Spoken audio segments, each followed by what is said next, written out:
Chris, what is our second main topic today? From Michael Johnson. Hi, John.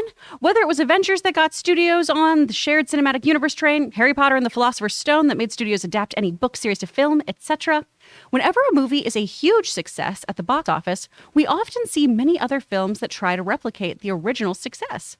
So with Top Gun Maverick already out the gate to a success, what other standalone 80s film could we see get a decades later sequel? My bet, E.T. the Extra-Terrestrial. What are your thoughts? All right. Thanks a lot for sending that in, Michael. And yeah, of course, we've got Top Gun Maverick, who, despite me for a lot of years saying this movie's too little too late, I don't know that there's a general interest for it anymore, until a year and a half ago when I saw the first 15 minutes of it. And I'm like, nope, I take that back. People are going to want to see this.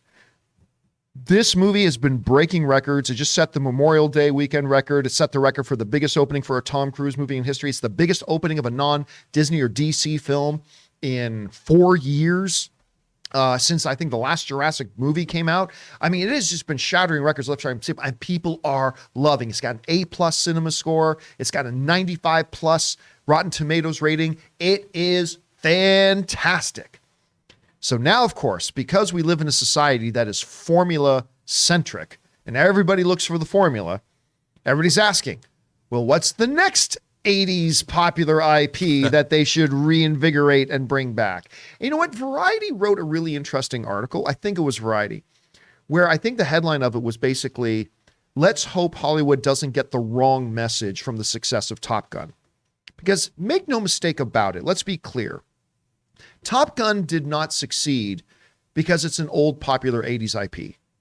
Top Gun succeeds because it's a great movie. It's thrilling. The characters are ones that endear themselves to the audience. The action is intense.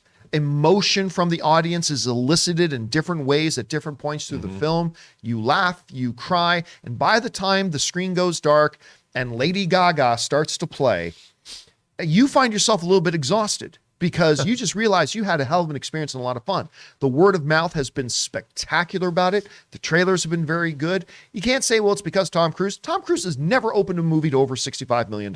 Even the Mission Impossible movies. Even the Mission Impossible movies, he's never opened that big. You can't say it's because if it's an 80 properties. We've seen lots of 80 properties try to get revisited and not have that kind of success. It's because it's such a good movie. But because we live in the time that we do now, everybody, including fans and studios alike, are now kind of looking over with drooling mouths. What's the next 80s property we need to come back and visit you? And I'm going to start with one that you already brought up. Summer School. Summer School. Summer School's awesome. Mark Harmon needs to come back. He's looking for it again. Summer School.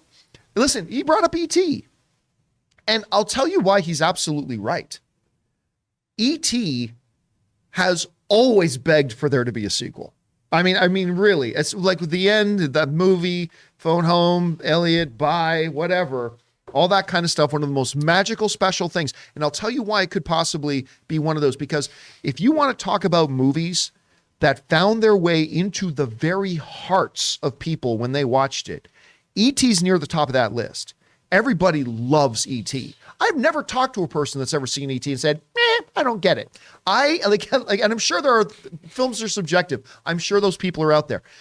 E.T. is beloved, but I'll tell you what, the story itself sets itself up now because you had Elliot say goodbye to this alien when he was just a kid.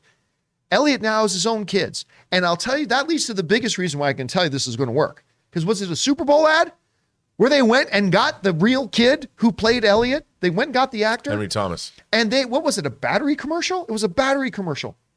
They brought him back last year, and now he was an adult Elliot with kids of his own. And they looked out the back window, and E.T. came back to visit him. Aww. And everybody lost their minds over that commercial. There is a love and a desire to see it. Now, again, I'm not saying they should rush out and make E.T. 2. I'm not saying that. I'm just saying, if you're a studio or a fan and you're looking at old 80s IP that you think could have a chance of success and having the type of Top Gun Maverick success, look me in the eye and tell me that people wouldn't rush to the theaters to see another E.T., especially if Steven Spielberg came back and directed that. They would. All right. So there's that one. By the way, E.T. turns 40 next month. Oh, my God. Its 40th anniversary is next. Oh, my God. And you got to do practical costume. Oh, yeah. Yeah. And this is because the way they made him in the first one, it's okay to do in practical costume again. I would say another one that I really do think you can come back to, and they've tried, Beverly Hills Cop. I think the way things are today, I think that whole format of a comedy and action and whatever, I think that's something you can totally come back to. Eddie Murphy has enjoyed a little bit of a resurgence in the last couple of years with Dolomite and things like that. We won't talk about Coming to America too, but he's probably as high on a lot of people's lists as he's ever been. I think that's one you can revisit, and that kind of checks off that kind of like the action comedy kind of part of it too. I know, Rob, when you think about that and we look at the success that Top Gun is having, are there any big 80s films that you stand out that you think could have that kind of Top Gun Maverick success? I don't know if I can have Top Gun Maverick success, but I do have one that I would revisit. Ferris Bueller. Oh, wow. Ferris Bueller, you bring the cast back. They're all around. He's got his kids of his own now. Ferris Bueller's Year Off. Oh, my God. You know? And it's based on the pandemic, he's been working remotely for so long. Now he doesn't want to go back. There's so much stuff that you could do with Ferris Bueller. What is Cameron and Ferris now that they're in our day and age? You know, by the way, was Cameron not end up being the captain of a starship? Yes, the Enterprise B, that's Captain right. Harriman. That's right. In Generations. Yes, good. That's good, John. I'm proud of you. He brought up Star Trek. I didn't. Let the record show. I didn't. Let the record show. Yeah, but I think, and you know, to a certain extent, the one time that I actually spoke to Tom Cruise, I said I would love a sequel to Risky Business. About that riskier business, about what happens when Tom Cruise, he has a kid that's just like, you know, looks like University of Illinois. But Ferris Bueller, I think because Risky Business is more of a culty title compared to Ferris Bueller. I think more people know Ferris Bueller. And I think, you know, Matthew Broderick has had such a diverse career. He's been on Broadway and the producers, and he's still around. And I think, what are these guys like now? And I really think that, I mean, obviously John Hughes is no longer with us, but if you got, it would need, I mean, I don't know who should make this movie, but I think it could be great. And I would call it Ferris Bueller's Year Off. That's a good one. You know? What about you, Chris? Can you think of any 80s classics that you think could enjoy a Top Gun Maverick kind of resurgence? Quirky Joe had a great suggestion of Mac and Me with Paul Rudd. Oh, no. And I think that's genius. That is classic. That is incredible, Joe. Thank you so much. I mean, I'm not really sure. A lot of other people are talking about one of your favorite movies here, Rob, Goonies. We could bring back Goonies. Oh, yeah, they've tried. They've been trying to bring back Goonies for a long time. There was a TV show they tried to do, right, that didn't go to air. See, I don't know a lot of action movies from the 80s. The first thing that popped in my mind was I was like, I want more Labyrinth. But we don't have David Bowie, so what's the point? Yeah, I mean, I have one for sure. I've been saying for a long time, The Last Starfighter. Oh, dude, how long one. have I been saying The Last Starfighter? I mean, but did it come out in the 80s? Yes, it did. 84. It was one of the first to use CGI, too, with that spaceship. Right after Tron. Yep.